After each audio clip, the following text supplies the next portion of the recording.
Εντάξει, και βασικά μην πειράξεις τίποτα και μην το πολύ κουνάζεις δεξιά-αριστερά στο ακίνητο. Κάπου εκεί, ας πούμε. Ναι. Έχει, ξέρω εγώ, λίγο. Ναι. Ναι.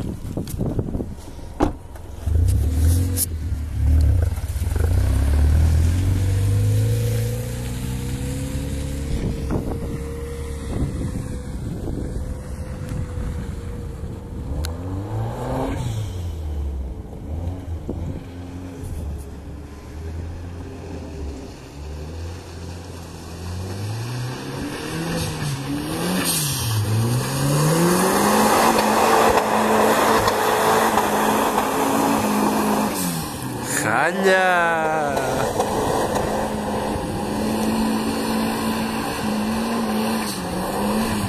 Τώρα σκάβουμε τη δυτική πλευρά του Πεντελικού μέχρι να μας έρθουνε λάσπες. Μας ήρθανε και λάσπες. Μα χάλια! Τι χάλια που είναι αυτό! Δεν θέλω να το ξαναδώ ποτέ.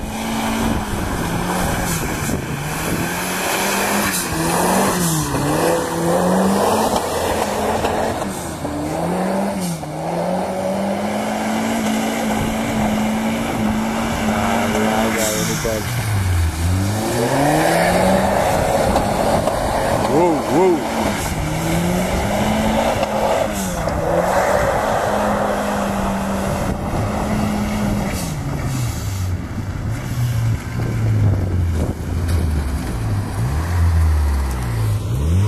Don't drive this at home.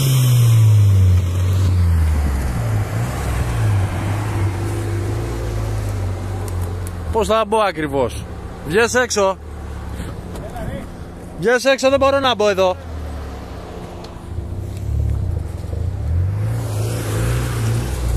Έλα, άνοιξε. Είμαστε έτσι λοιπόν.